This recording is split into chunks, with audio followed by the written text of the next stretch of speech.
첫 번째 코너는요, 유빈이의 돌봄 렌즈! 돌봄 렌즈 시간입니다.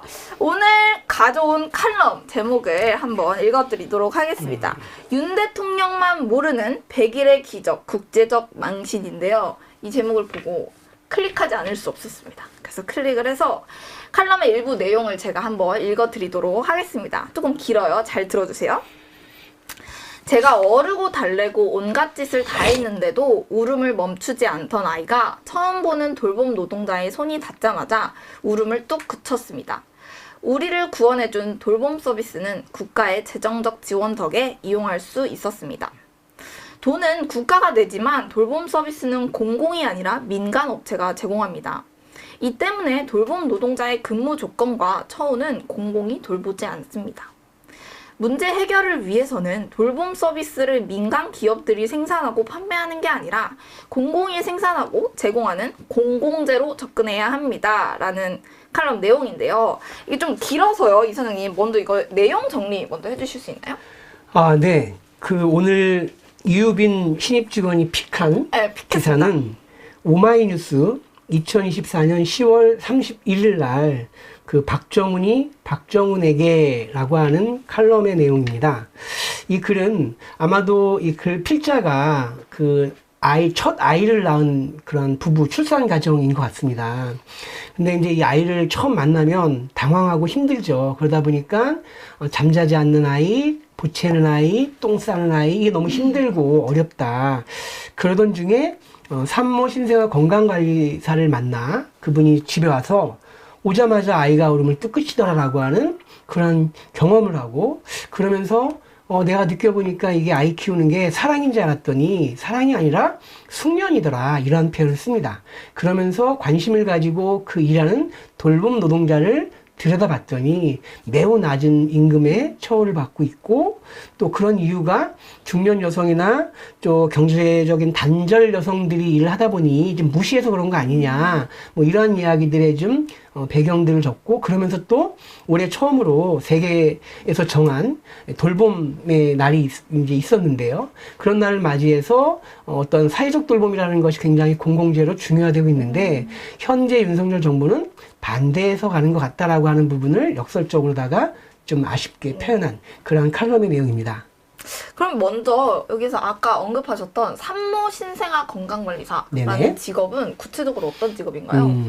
산모 신생아 건강관리사란 좀 이름이 긴데요. 그렇죠. 이름에 나와 있는 것처럼 산모 신생아의 건강을 관리하는 전문 돌봄인을 산모 신생아 건강관리사라고 부릅니다. 이 직업은 정부가 정책적으로 출산 장려 정책으로다가 시행하고 있는 산모 신생아 건강관리 지원 사업을 수행하고 있는 인력이라고 보시면 되는데요. 이 사업은 출산한 가정에 산모와 신생아의 건강을 관리해 주는 사람이 가정 내에 들어가서 돌봄을 제공함으로써 그 산모와 신생아가 조금 더 아이를 잘 양육하고, 또 산모가 몸을 회복하는 데 도움을 주기도 하고, 또 한편으로는 그 출산 과정의 경제적 부담을 완화시켜 주는 것을 목적으로 하는 그러한 제도에서 비롯된 서비스입니다. 이 산모 신생아 건강관리사가 굉장히 이름이 길잖아요. 이거 뭔가 줄일 수 있는 방법은 없나요? 줄여서 다른 말로. 그렇죠.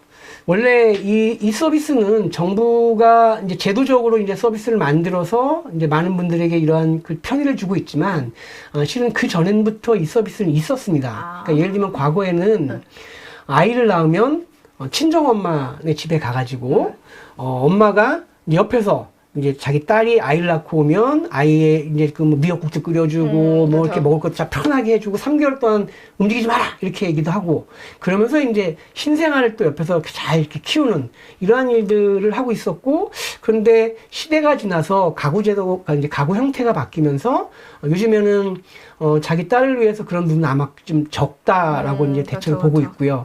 그 다음에 이것을 전문적인 시설이 생긴 바로 이제 산후조리원입니다. 그러다 보니까 아이를 낳으면 대체로 이제 병원에서 퇴원을 하게 되면 산후조리원에 가고, 근데 산후조리원이 이제 생각보다 이제 24시간 시설이 다 비싸거든요. 거기서 한 3주 내지 2주 정도 있다가 이제 가정에 다시 오게 되는데, 이때에 그 남편은 이제 출근을 해야 되니까 이제 이 핵가족제 되다 보니까 이 산모와 신생아를 돌보는 이 외부인을 이제 안으로 들이게 되는데, 이제 흔히 이제 시장에서는 옆집 아는 부모, 아는 이제 좀 애를 많이 낳은 분, 이런 분에게 부탁해서 돈을 주고 봐주세요, 이런 경우도 있고요. 또는 이제 이런 사람들을 인력으로 갖추고 있는 그 직업소개서 같은 곳에서 이제 사람을 보내게 되는데, 이럴 때 이제 흔히 쓰는 말이 산후관리사라는 표현을 씁니다. 지금 저희는 산후관리사와 이 제도에서 얘기하는 전문 돌봄 인력을 병행해서 쓰기도 하지만, 이제 좀 많이 와닿는 게 산후관리사니까 그렇죠. 그렇게 해서 상관은 없을 것 같고요. 다만 이제 명칭이 주는 이 인력의 정체성이 있기 때문에 산모, 신생아, 건강관리사라는 것이 정식 이름이다, 이렇게 좀 강조해보고 싶습니다. 사실 산후관리사라는 것보다 산모, 신생아, 건강관리사가 조금 더 저희한테 와닿는 그쵸, 거고, 네. 어떤 일을 하시는 운율을 산모, 신생아. 산모, 신생아, 건강관리사 저희한테 좀 더 와닿는 부분인 것 같은데요. 이 서비스를 받기 위해서 어떻게 산모들이 신청을 해야 하고, 또 이 국가 지원에는 어떤 것들이 있을까요? 이제 우선 이제 누가 이 서비스를 받는가라고 하는 대상을 좀 알아봐야 될 것 같은데요. 이 서비스는 뭐 말에서 나오는 것처럼 산모와 신생아를 받는 거니까 결국은 대상은 출산 가정이 됩니다. 네. 그런데 이제 국가가 이러한 사업을 만들고 서비스를 제공할 때에는 늘 이제 예산적 제한이 있기 때문에 이제 이것을 자기 능력을 통해서 이 서비스 구매할 수 있는 사람들은 그렇게 맡기고, 이제 그러지 못해서 아이 낳는 것을 두려워하거나 회피하는 가정을 돕기 위한 거기 때문에 이제 이 소득 기준에 대한 기준을 가지고 있습니다. 네네. 그래서 우선적으로는 차상위 계층들이 일차적인 대상이고요. 이제 차상위 계층이라고 얘기하면 이제 뭐 최저 생계에 비해서 일정 수준에 올라가고 있는, 그래서 주민센터에 가면 우리 집의 재산과 소득이 어느 정도 되는지를 확인해 주는데요. 거기서 이제 차상위 계층 확인서를 받을 수가 있습니다. 이렇게 되면 이제 1차적으로 이 서비스의 대상이 되고, 두 번째는 이제 이렇게 너무 낮은 일부 사람만 받게 되면 역시 이제 이 제도가 확산되지가 않기 때문에 시간이 지나면서 점점 대상자가 넓어지고 있는데요. 현재는 건강보험료를 기준으로 했을 때에 이 가족, 이제 만약에 이제 부부가 함께 이제 소득 활동을 하고 있다면 부부 합산된 금액이 중위소득 150% 이상 이하인 가구에 대해서는 또 이 서비스를 이용할 수는 있습니다. 다만 소득의 기준에 따라서 본인이 부담해야 되는 비용이 약간씩 발생을 하는데요. 이것을 이제 본인 부담금이라고 합니다. 대부분은 국가의 조세에 의해서 세금을 내게 되고, 그러니까 이제 그 비용을 내게 되고, 그 다음에 이제 서비스를 직접 받는 사람은 본인 부담금 일부를 낸다라고 하는 것을 대상이라고 얘기할 수 있고요. 말씀하신 이제 어떻게 이제 이 서비스를 신청할 수 있는가, 이런 건데요. 이제 부부가 아이에 대한 계획을 갖추게 되면 이제 아이를 이제 좀 잘 언제쯤 이제 출산할까, 그다음에 어떻게 키울까, 이런 계획을 세울 때에 그렇게 되면 이제 대체로 병원을 다니기 시작하고, 그러면 이제 출산을 알게 됩니다. 근데 이 서비스는 아이를 출산하게 되면, 물론 이제 아이를 이제 임신하게 되면 국가가 임신한 가정에 대해서 또 임신 지원금이라는 걸 나오기 때문에 그때 이제 그 금액을 제공하는 카드를 만들게 되고요. 이제 임산부 카드라고 얘기를 하죠. 그 카드를 가지고 있는 분이 이제 출산을 예정을 둔 얼마 시기 전에, 뭐 대략 뭐 한 20일이나 40일 전, 이 정도쯤, 그 다음에 출산할 때까지 만약에 서비스 신청하지 못했다면 출산 후에도 뭐 40일 이내 정도, 뭐 이런 정도 안에서 이제 서비스 신청을 하면 되는데요. 서비스 신청은 거주지에 보건소에다 문의를 하면 그 보건소에서 가까운 곳의 서비스 제공기관을 이제 소개시켜주게 될 겁니다.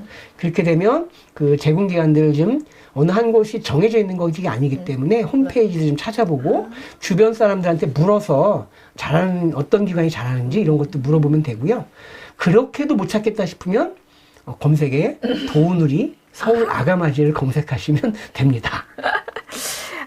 그러면 이선생님, 이 산후관리 정말 이 서비스를 보통 산모들이 이거 신청해야 되나? 그냥 조리원만 갔다가 그냥 집에서 혼자 할 수 있지 않을까? 아니면 남편이 해주니까 굳이 서비스를 신청해야 되나? 라는 고민이 있을 수 있거든요. 그렇죠. 근데 이 서비스를 뭔가 신청해야 하는 이유, 뭔가 어필 같은 게 있을까요? 아이를 키워본 사람은 압니다. 그렇군요. 개인적으로 이제 우리 집도 저와 집사람이 아이를 셋을 키웠는데요. 네. 첫 아이를 키울 때는 이런 제도가 이제 굉장히 낮게 되어 있었기 때문에 대상이 아니었었고요. 그런데 그때만 해도 이제 저희 뭐 장모님, 우리 처의 이제 어머님이 이제 큰아이 출산하고 나서 한 3개월 정도를 이제 아이를 봐주셨어요. 네. 근데 그걸 옆에서 제가 보면 굉장히 힘든 일입니다. 물론, 이제 옆에서 아이를 봐주는 사람이 있다고 하더라도 또 밤에는 온일곳이 부부가 같이 이 신생아를 돌봐야 되기 때문에 일해야 될 사람, 그 다음에 출산을 막한 그러니까 이제 그 부인, 그러니까 출산한 여성의 그 몸의 어떤 그 상태로는 그 아이를 상대해서 한다는 건 굉장히 힘든 일이기 때문에 사실 이것이 두려워서 아이 낳는 것을 이제 좀 미루기도 하고 또는 이제 외부에 맡기는 것은 또 비싸기도 하고 이러한 것 때문에 이 제도가 생긴 거거든요. 특히나 이제 이 제도가 만들어지면서 산후관리사들이 전문적으로 돌보민이 되기 위한 이제 일정한 과정을 수료하기도 하고 또 늘 그 시기에 맞는 어떠한 뭐 먹는 거, 예를 들면 산모에게 적합한 그러한 그 영양식이라든가 또는 신생아들에게 대한 어떠한 그 관리라든가 또는 건강, 특히나 이제 뭐 수유에 관련돼서는 뭐 저희 도우들 같은 경우는 이제 아가마지라고 하는 브랜드를 가지고 이제 그 자연주의라고 하는 것을 표방하고 있는데요. 가급적이면 이제 직접 엄마가 이제 모유를 수유할 수 있도록 안내하고. 근데 이게 첫 아이 같은 경우에는 수유하는 게 또 쉽지도 않거든요. 옆에서 반드시 도움이 필요합니다.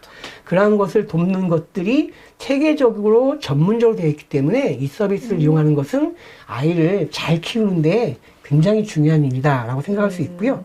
그다음에 아까 이제 대상에서 제가 하나 빠뜨렸는데 그렇게 차상이나 중위소득에 대해서 부담을 하는 것도 있지만 이것은 국가 예산으로다가 비용을 부담하는 거고요. 여기에 이제 지방자치단체의 예산이 들어갑니다. 그래서 시도에 있는 주민들을 위해서 여기에다 돈을 더 넣어가지고 대상자를 높이거나 또는 본인 부담금을 깎아주거나 또는 직접적인 기초지자체인 서울로 치면 구청이죠. 시군구가 또 여기에 대한 예산을 더 넓히기도 합니다. 예를 들면 서울 같은 경우가 이제 가장 다른 시도에 비해서 앞서서 이러한 제도를 하고 있는데요. 예를 들면 서울 시민으로 주소를 두고 있는 시민의 출산 가정은 소득 기준에 관계없이 이 바우처를 이용하실 수가 있습니다. 다시 말해서 국가가 정한 것 안에서의 제외 대상이 넘는 분이라든가 아니면 이제 그 제한점들을 없애버리고 그것을 이제 서울시가 부담하는 거죠. 그렇기 때문에 서울에 있는 분들이라고 하면 조금 더 아이 낳는 것을 두려워하지 마시고 그 서울시 그다음에 내가 거주하고 있는 광진구라고 하면 광진구에서 또한 더 부담하고 있는 그러한 내용들이 만들어진 최종적인 산모신생아 관리 건강관리 서비스에 대해서 자세하게 알아보시고 이걸 적극 이용하시는 것이 아마 아이를 키우는 부담을 많이 줄이게 될 거라고 봅니다. 이렇게 이사장님 말씀을 들어보니까 되게 국가적 지원이 되게 많은 것 같아요. 그래서 그 안에서도 서비스를 받고 싶은 가정이 있다면 신청을 하셨으면 좋겠고요. 그리고 저는 신생아가 그냥 아침에 9시에 일어나서 6시 놀다가 10시에 자고 막 이러라고 생각했거든요. 그냥 일반 성인, 일반 초등학생을 생각했는데 2시간마다 막 깨고 막 이런다면서요. 2시간마다 밥을 먹어야 되고 또 기저귀를 갈아줘야 되고 정말 많은 도움이 필요한 정말 하나의 생명체인데 그런 게 이제 그렇죠. 어렵잖아요. 이 부부가 같이 하기엔 너무 어렵기 때문에 이런 국가적인 지원이 굉장히 필요할 것 같습니다. 자, 그러면 이 칼럼에서도 또 얘기하고 있는 게 윤 정부가 사회 서비스를 시장화하고 경쟁 체제를 도입하려고 한다. 막 이런 문제점을 지적하고 있는 것 같은데 이 돌봄 서비스의 시장화에 대해서 어떻게 생각하시나요? 근데 이 필자는 지금 아마 아까 말씀드린 것처럼 이제 첫 아이를 낳다 보니 아이에 대한 이야기를 하다 보니까 이 사안을 바라보는 거가 현재 시점에서 굉장히 깊고 심화돼서 지켜보는 것 같습니다. 실은 돌봄 서비스라든가 아니면 뭐 산후관리 서비스라고 하는 내용이 시장적 기제로 공급되고 있는가라고 하는 것은 지금 정부의 뭐 새롭게 된 것이 아니라 특히 이제 이 산모 신생아 서비스 같은 경우는 아마도 2002년 3년 이 정도에 처음 생겼어요. 그러니까 그 당시에 출산 장려 정책으로다가 복지부가 종이 쿠폰이라는 걸 만들어서 차상위 계층들, 왜냐하면 이제 흔히 이제 기초수급자라고 얘기하면 출산을 하면 출산급여라는 게 나옵니다. 네. 그래서 그거 가지고 돈이 좀 나오니까 이걸로 부담을 좀 덜고 이랬었는데 차상위 계층은 가난한데 받는 게 아무것도 없으니까 아예 포기해버리는 것들이 사회적인 문제가 된 거예요. 네. 그래서 차상위 계층 분들에게 이 종이 쿠폰을 만들어서 나눠주면 네. 그걸 가지고 이제 그 서비스 제공 기간을 이제 지정을 해놓으면 그 지정 기간에 가서 이제 우리 아이를 나 출산하니까 이제 이 서비스를 쓰겠다라고 얘기하면 그 기관이 산후관리사를 출산 과정에 보내주고 그러면 한번 하루 가서 그 서비스를 받으면 그 종이 쿠폰 한 장 받아오는 거죠. 그럼 이제 그 쿠폰이 이제 우리는 다시 모아갖고 구청에다가 보건소에다가 갖고 이것을 비용으로 환산하고 이런 체계들이 시작이니까 그럼 지금 벌써 20년이 넘는 시간이 지난 겁니다. 이미 그 종이 쿠폰이라고 하는 거가 전자기재로 바뀐 것이 현재 전자바우처라고 하는 내용인데요.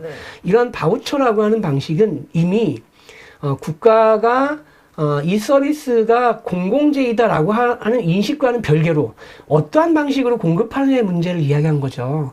다시 말해서 국가가 책임지고 공급기관을 통제하고 그 다음에 서비스를 질관리하는 가운데 서비스를 받게 하는 방식이 아니라 이 서비스는 공공재이니 국가가 책임을 지는데 국가가 이걸 제공할 수 있는 기반이 없으니 민간에 있는 회사나 인력을 통해서 서비스를 이용했으면 좋겠다라고 하는 것을 선택한 겁니다. 이것을 이제 바우처 방식 또는 이제 보험 방식이라고 얘기를 하고요.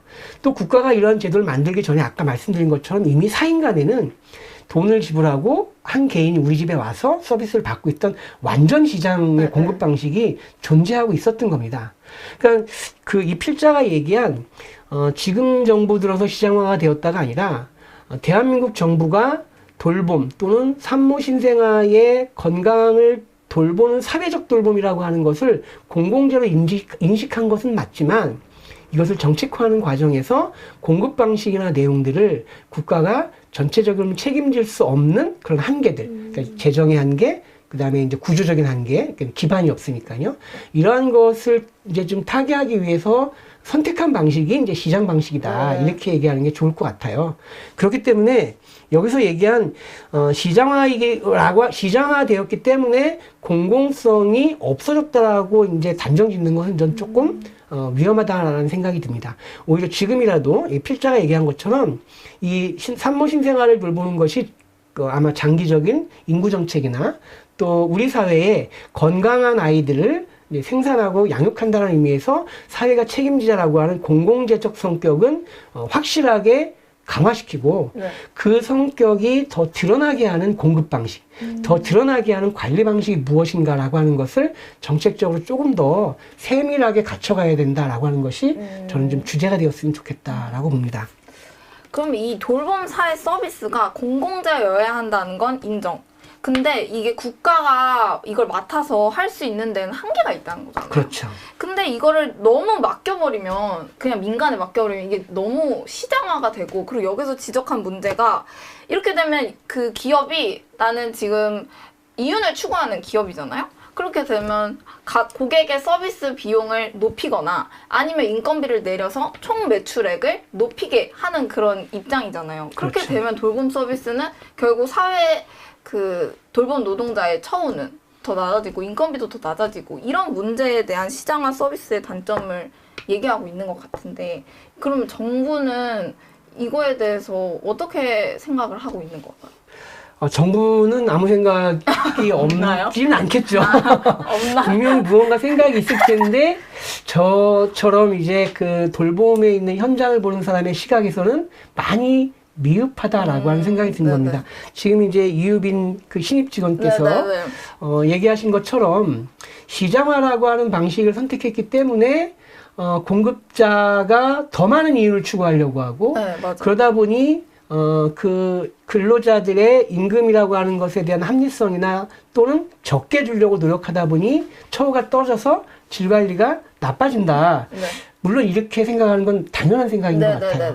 다만 지금의 어떠한 현장에서도 그러면 이제 그거 불가능한 일인가라고 하는 것을 찾아야 될 것 같습니다. 예를 들면 국가가 책임지고 공급자를 공무원처럼 지위를 보장해주고 또 제공하는 기관을 공공기관이나 또는 정보기관으로 만들어서 서비스를 제공하면 서비스 질이 좋아질까요?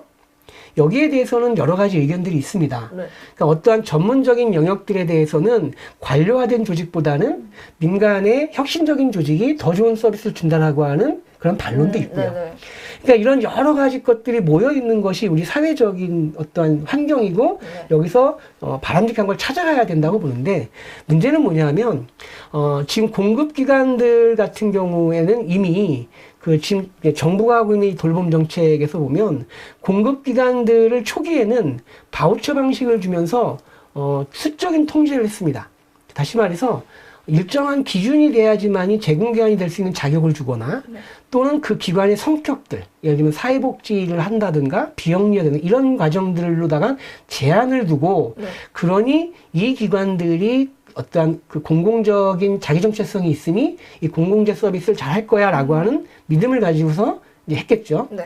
또 한 축으로다가는 이제 지난번에 우리가 다루었었던 노인장기요양보험 같은 경우에는 이 법이 시행되는 과정서부터 애초부터 국가가 야 이건 이미 정부가 할 수 있는 여력이 없어. 그러니 개인이든 주식회사든 누구든 상관없으니까 이 업을 해라라고 열어준 거예요.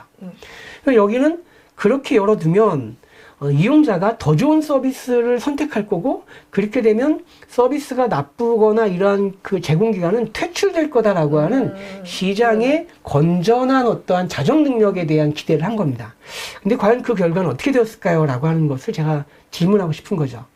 그러니까 장기요양 같은 경우는 20년이 다 돼가지만 그렇게 선택을 못 받아서 문을 닫았다고 하는 장기요양 기관을 본 적은 없습니다.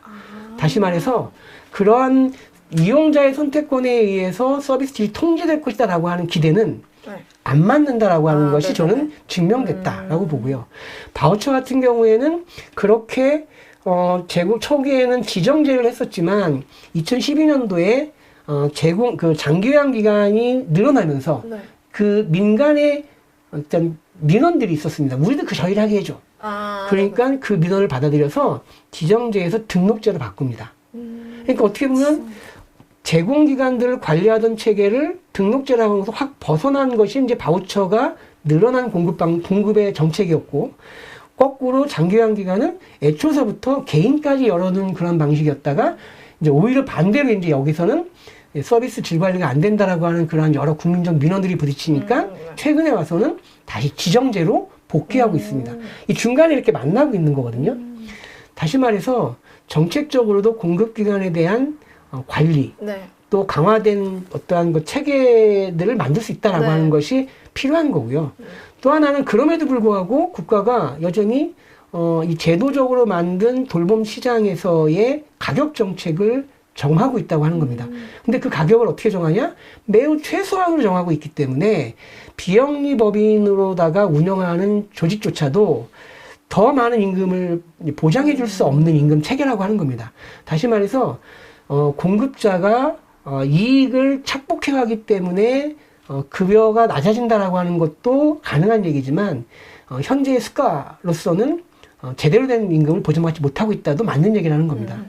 그렇기 때문에 아까 말씀드린 것처럼 공공재다라고 하는 것에 대한 합의나 이 서비스, 돌봄 서비스의 존재적 가치에 대해서 확정한다고 하면 지금은 정책적으로 돌봄기관이라든가 가격정책정의 어떤 합리성, 이러한 부분들을 찾아서 공공성을 확보할 수 있다라고 본다는 거죠. 근데 이제 아까 말씀드린 정책적인 영역들이 국가가 너무 미관여하고 있거나 아니면 적극적으로 정책들이 지금 나오지 않고 있는 것, 아마 이 필자의 얘기 중에서 제가 한 가지 좀 동의할 수 있는 것은 그나마 그전 정부들은 그런 공공성들에 대해서 강화하는 쪽으로 다 방향을 잡고 정책들이 모색되거나 시도되었었는데 지금 정부 들어서는 이제 그런 부분이 좀 손 놓은 것처럼 보인다. 이게 이게 그것이 보이지 않는다라고 하는 것이지 지금 정부가 역으로다가 역진하고 있다. 이렇게 평가하기에는 좀 어려울 것 같습니다. 일단 원래 국가의 생각은 이런 시장 체계를 도입해서 시장 체계 어떻게 보면 장점이라고 할 수 있는 경쟁 체계와 그리고 서비스의 향상을 예측했는데 그게 다 어긋난 거잖아요. 빗나간 거잖아요. 그렇게 되면 이런 시행착오를 겪었으면 좀 새로운 그런 방안을 통해서 좀 더 공공재를 확장시키고 또한 돌봄 서비스의 질과 또 돌봄 노동자의 처우를 개선할 수 있는 그런 관리 체계와 그런 법 개정이 필요할 것 같다고 생각이 듭니다. 제가 여기 칼럼에서 진짜 감동적인 문구가 있어서 조금 네. 읽어드리려고 하는데요. 들어보세요. 100일의 기적. 보통 100일을 견디면 아기가 통잠을 잔다고 합니다. 길어야 2시간 정도의 토막잠을 자던 부모들도 100일이 지나면 숨통이 트인다고 하지요. 너무 감격스러워 100일의 기적이라 부릅니다. 이 시간을 견딘 부모도 숙련된 돌봄 노동자가 됩니다. 생각해보면 100일의 기적은 부모만의 힘이나 아이만의 힘으로 일어나지 않습니다. 아이의 엉덩이 밑으로 자신의 손을 갈아 넣은 돌봄 노동자의 손목과 옷에 묻은 똥물이 100일의 기적을 만듭니다. 돌봄 노동의 기적이라 불러야 마땅합니다. 돌봄 노동자의 권리가 보장되는 것은 기적 같은 일이 아니라 당연한 상식이 되길 바랍니다. 라는 이런 내용인데요. 굉장히 뭉클한 것 같아요. 보통 그 얘기 하잖아요. 한 아이를 키우려면 온 우주가 필요하다. 온 마을이 필요하다. 우주가 아니군요. 온 마을이 필요합니다. 그래서 막 엄마가 저한테 그러거든요. 너도 네 딸 같은 사람 나와서 키워봐라. 막 이러거든요. 저도 저 같은 딸 낳으면 굉장히 힘들 것 같거든요. 그만큼 육아가 굉장히 힘든데 이렇게 이 국가 서비스로 이제 정말 너무 좋은 제도이고 또 산후관리사가 굉장히 전문가시잖아요. 어떻게 보면 몇십 년간 이 일을 하신 거니까. 그렇기 때문에 더더욱 더 돌봄 노동자의 가치가 조금 더 빛을 발하는 그런 시대가 왔으면 좋겠다라는 생각이 들었습니다.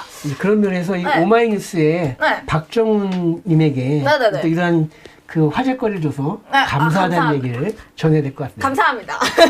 덕분에 컨텐츠가 점점 더 살아나고 있는 것 같은데요.